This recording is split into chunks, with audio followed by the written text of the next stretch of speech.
Est-ce que la fin du mariage entre Donald Trump et Elon Musk approche? Le média Politico rapportait un peu plus tôt aujourd'hui que le président des États-Unis aurait annoncé le départ imminent d'Elon Musk à son cercle rapproché. Officiellement, Donald Trump se dit satisfait du travail effectué par Elon Musk au sein du département de l'efficacité gouvernementale. Mais en coulisses, on nous dit que l'administration serait irritée par le côté imprévisible du patron de Tesla. La Maison-Blanche s'est contentée de dire qu'Elon Musk partirait quand son travail serait terminé. On évoquait peut-être d'ici la fin du printemps, donc d'ici le mois de juin. En tout cas, l'action de Tesla a rebondi en après-midi lorsque la nouvelle est sortie aujourd'hui. Probablement des investisseurs qui se disent « Bon, enfin, il va s'occuper de ses entreprises. Il va arrêter de nuire à ses propres entreprises, finalement. » Karima, est-ce que vous sentez que c'est le début de la fin entre Elon Musk et Donald Trump?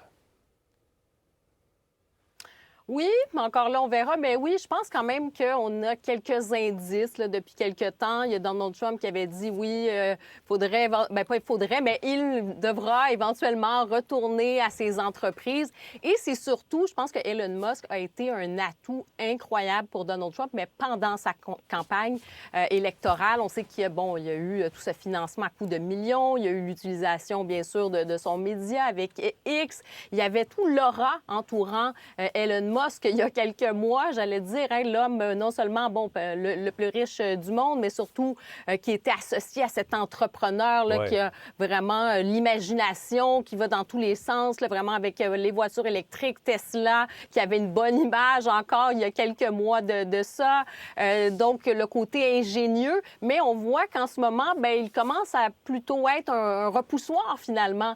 Je vous dirais même, on a vu avec la défaite, Elon Musk soutenait donc, c'était un candidat là, dans le Wisconsin. C'était un juge qui était candidat à la Cour suprême locale, exactement, du Wisconsin. Il l'avait appuyé, donc, à coût aussi, encore une fois, de millions de dollars. Et finalement, c'est une juge qui a été, qui a été élue, donc, qui était une candidate qui est soutenue par les démocrates. Donc, tout ça mis ensemble, moi, j'ai l'impression que c'était un atout pendant la campagne, ça l'est de moins en moins. Et on sait que Donald Trump, je pense qu'il veut occuper toute la place, ne veut pas avoir de diversion et surtout pas non plus des effets plutôt négatifs. Oui, il fait sa propre diversion à temps plein. De toute façon, le président Trump, il n'a pas besoin d'Elon Musk pour faire diversion.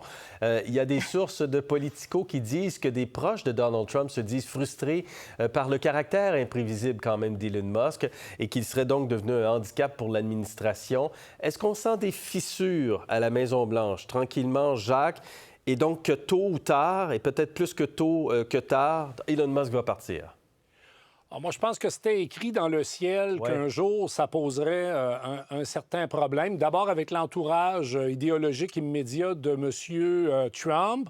On le sait, pour ne pas le nommer, Steve Bannon, qui est toujours très proche de Trump, qui s'identifie clairement à l'extrême droite internationale qui reprochait à M. Musk d'être internationaliste, de ne pas être un vrai Américain au sens où il est né en Afrique du Sud. Donc, c'était prévisible dans la garde rapprochée que ça allait poser des frictions. Mais moi, ce que je retiens, et c'est ça la bonne nouvelle, c'est que on a beau avoir un régime autoritaire avec des airs de dictature et même de fascisme, mais quand les marchés réagissent, quand la population réagit, pas plus tard, et bien sûr, loin de moi l'idée d'encourager les gens qui commettent des actes de vandalisme, mais pas plus tard qu'hier, sur la rue Saint-Charles, juste à côté de la station où je travaille au FM 103.3, il y a une Tesla qui a brûlé. Auriez-vous cru ça, vous, un jour, qu'il y aurait des voitures qui seraient incendiées? C'est une voiture volontairement incendiée, Jacques? Ben là, moi, je travaille pas pour la police, là, mais disons que ça regardait pas mal ce qui se passe un peu partout sur la planète. Alors, donc, ce que je veux dire, Gérald, c'est qu'à un moment donné, il y a une réaction de la société civile, il y a une réaction des populations, et on a beau sortir la scie à chaîne, là, puis faire n'importe quel sparage d'attaque et de destruction à l'État social. Mais à un moment donné, les réactions font que ces gens-là sont obligés de quitter. On me confirme effectivement que c'est un incendie criminel, ce véhicule incendié, une Incroyable. Tesla. Elon Musk n'est quand même pas la seule personne controversée à la Maison-Blanche. Oui, vous alliez ajouter, Karima.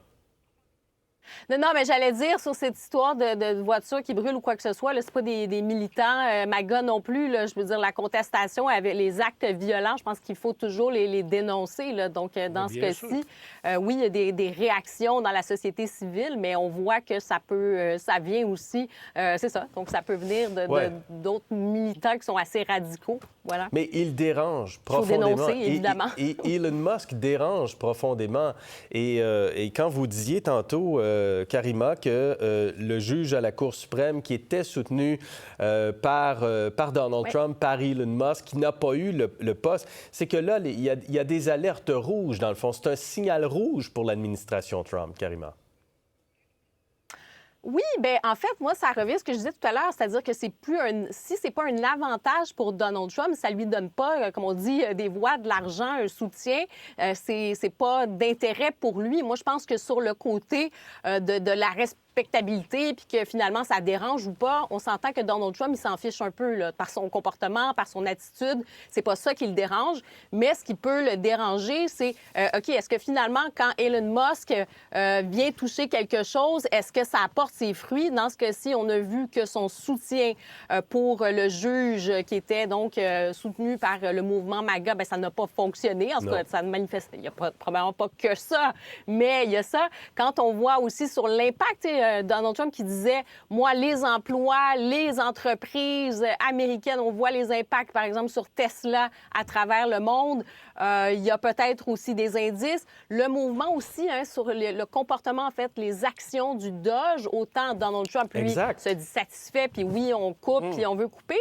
Mais on sent quand même qu'il y a une partie de la population américaine, puis même ceux qui ont voté pour Trump commencent à dire, OK, mais là, ça déménage peut-être un peu trop à notre goût, puis il y a quand même des gens, au bout du compte, oui, on va faire des économies, mais il y a quand même des gens qui perdent leur emploi, puis ça, on n'est pas nécessairement en accord avec ces actions. On peut se demander si c'est allé trop loin, Jacques. Les compressions dans l'appareil public, le démembrement de USAID, les contrats annulés liés au changement climatique, la recherche scientifique, ça fait reculer la croissance des États-Unis, affirment les économistes. Donc, est-ce que Trump et Musk sont allés trop loin, Jacques? Bien, c'est-à-dire que le problème, quand on parle du rôle de l'État puis du retour à l'équilibre budgétaire ou du ménage à faire, souvent, c'est dans la façon dont se font les choses qu'effectivement, on assiste à des dérapages. Et aux États-Unis, ça a été, je veux dire, le summum. C'est pas la première fois qu'on fait de la réingénierie d'État, mais là, on est allé avec des coupes aveugles où on a vu effectivement le gouvernement américain obligé de revenir en arrière parce qu'on avait coupé la tête à des gens qui étaient dans des postes stratégiques, névralgiques. C'est du grand n'importe quoi, la façon dont Musk et Trump gèrent la question de la révision du rôle de l'État. Alors, c'est sûr que non seulement les syndicats s'y opposent, mais quand, par exemple, ce sont les chèques à ceux et celles qui sont allés se battre au Vietnam ou en Afghanistan qui sont coupés parce qu'on réforme de façon complètement anarchique l'État américain, bien, on ne peut pas s'étonner après que ça réagisse comme ça réagit. Alors, tout le monde sera frappé par les tarifs douaniers, semble-t-il. On le disait en début de semaine, on va en parler tantôt. L'Europe, l'Asie, puis quelles alliances, finalement, on doit créer pour faire face aux tarifs douaniers. À tantôt, Karima et Jacques. Pour voir nos émissions en entier, rendez-vous sur la chaîne Ici RDI.